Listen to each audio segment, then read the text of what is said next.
When I started, I think I was wearing like size 16, 18 jeans probably, and now I'm wearing 8 or 10. So that is pretty exciting. I think I have a shirt that is a couple shirts that I bought that are mediums that fit. But when I think about that every season I have to buy new clothes because my other clothes are too tight, or all of the $100, $200 here and there that you spend on things like Plexus and things like that never worked for me, and co-pays and doctor's visits for being unhealthy, that if I would have invested all that money I spent on those things, if I would have invested it into having a coach in a program 20 years ago, then I wouldn't be here today. Hi, everybody. Vanessa here. I have Amber here with me. We are 14 weeks into her transformation program. We still have some more time together, but we wanted to get Amber's story out there because in just 14 weeks, she's already lost 34 pounds, fitting into all kinds of new clothes. So we're super excited for her. So we wanted to, again, get her story out there. So Amber, I'll kind of pass the mic to you. What motivated you to start training with Right to Fitness? Well, I will be honest, I really was not motivated. That I knew Vanessa from a friend probably 5 years ago training with her, and she had amazing results. And there was a post on Facebook in the Right to Fitness page about I think it was a 2-week challenge. And I was not really motivated, but it was the end of the year and, January 1st was coming. So I was like, oh yeah, I'll comment that I'm in. I really was not in. I did not think I would do whatever it was. And I expected there would be some generic email, but Derek reached out to me and we had a conversation about what had worked and what didn't work and where I was and what I wanted. And again, I probably honestly still would not have done it, except for that I had to check back in with Derek. So I had to be accountable over the 2 weeks, and he really made me think that this program could help me and change me and made me think I could do it. So when I said I'm in, I really wasn't in. I was not motivated. So it was kind of Derek that motivated me to start. Had you previously tried anything else to achieve your fitness goals? Oh gosh, everything. Yeah, I've always had a weight problem and I've done pretty much everything. Weight Watchers, counting my macros, intermittent fasting, things like Plexus and Thrive, things like that.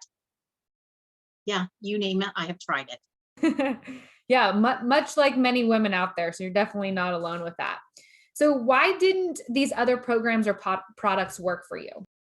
Well, I think that for one, there was not a lot of accountability. The little old ladies at Weight Watchers that weighed you in were super sweet, but if you had a bad day, they were like, oh, you'll do better next week. And there was not really any accountability as to why you had a bad week and what maybe you were doing wrong. And I feel like some things, and I know Weight Watchers has changed, but back in the day, that it kind of just taught me to cheat. That like if you don't eat certain things, that you can eat lots of other things. So I think a big part of it was lack of education and lack of accountability. How did you feel before starting your transformation program? Well, it was the end of the year. So it was COVID. So there was like a lot of months of eating and drinking and just not taking care of myself. So I felt pretty blah. I was having terrible heartburn every day. I was eating Tums all the time. Not a lot of energy, just not feeling great about, like physically not feeling great and not feeling very good about myself. What was your goal when starting out? Let's say post the 2-week interaction with Derek. What was your goal when you and I first connected? So my goal was to get to 135 and to run a half marathon. I had kind of slacked off. I'd run 2 in 2019 and then 2020 with COVID, nothing really was happening and I wasn't very consistent with anything. So that was kind of my goal, to be more consistent and to be able to run a half marathon again. What results have you seen since starting your program with Right to Fitness? So many. So for one thing, my A1C, for probably the last 6 years, my A1C has bounced back and forth between the pre-diabetic and the diabetic range. For the first time in at least 6 years, it was in the normal range. So that was pretty exciting. I've lost weight. When I started, I think I was wearing like size 16, 18 jeans probably, and now I'm wearing 8 or 10. So that is pretty exciting. I think I have a shirt that is a couple shirts that I bought that are mediums that fit. Just feeling better. I honestly, since day one, have not eaten a Tums. And maybe just since the very first day, that's how much difference the change in what I was eating made. I just feel better. Awesome. When you first came into this, I know like within the first couple weeks, there was like a huge mindset shift on just doing this to lose weight and just doing this for a lifestyle. So do you feel like that has been a big shift for you? And can you talk about that a little bit? So one of the big things, and I didn't mention of other things I've tried, is I think that probably the thing that I've tried the most over the last 20 years was just out exercising my diet. And when I was doing long runs, and I would say with pride that I run so I can eat all the food and drink all the drinks. And that has changed huge, in part, I think, because my recovery is so much different now, that now I eat so I can run those long runs, and I don't drink so that those runs don't feel as terrible. How do you feel now and how has your life changed? I feel so much better. I'm eating completely different.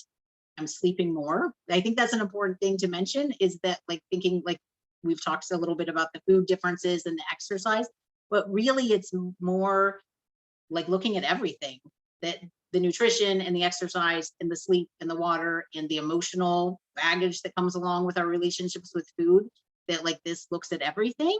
So it's made me like think about all of those things.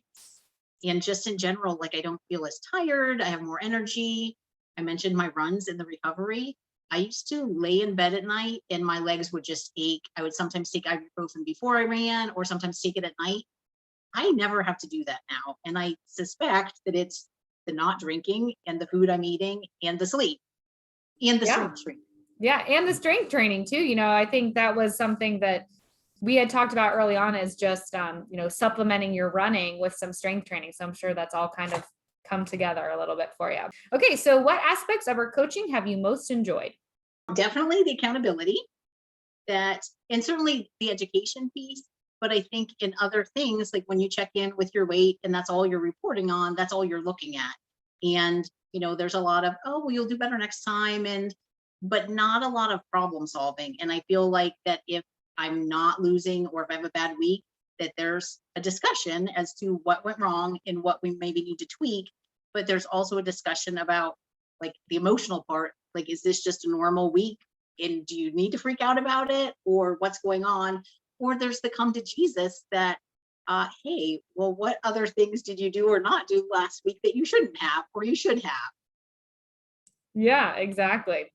And so you feel like basically the accountability and really just having that person there to chat with is super helpful. Yes. And Okay. I think the other thing that I just kind of touched on is just that it's not just about what you eat, but it's the whole picture, from like your relationship with food to how you're sleeping. And I think that that is left out in a lot of these other things. Yeah, for sure. Awesome. Okay. So we still have some time together. We usually do these interviews towards the end of your program, but you had such amazing results. We wanted to get your story out there. So we still have lots of time together, but what new goals do you have now? Originally, you said your goal was 134, and I believe we're 20 pounds away from that, right? Yes. Yeah. So this is the probably true answer for that, that when I first started, that I said my goal was 135. And I said my goal was to run a half marathon, but really my goal was to run a full marathon. And I didn't tell anyone that. Even after I signed up for one, the only other person that knew for a long time was the friend I signed up with, because I didn't really think that I could do it. And I didn't think that I would even start it, to be honest.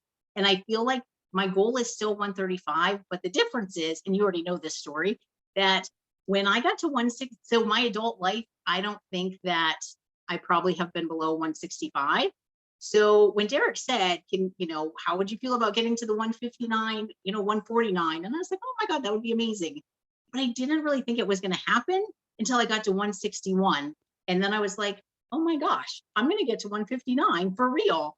And then when I got to 159, I was kind of like, I thought Derek was crazy.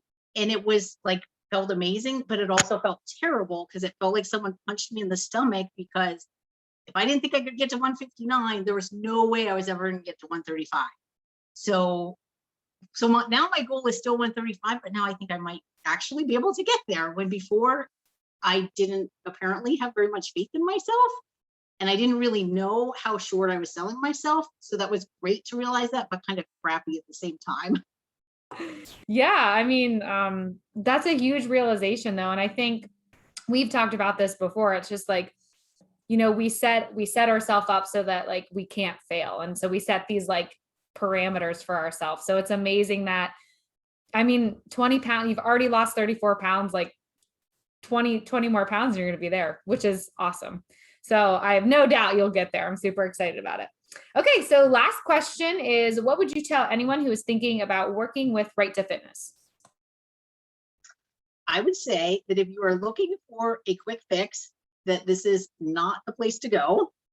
But if you are ready to really change and make lasting lifestyle changes and you're willing to put in the time, then this is a good place to be.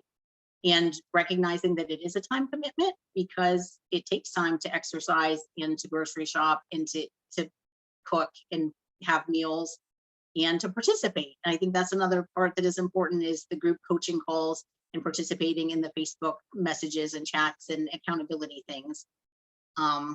It is also a financial commitment, which is a little scary.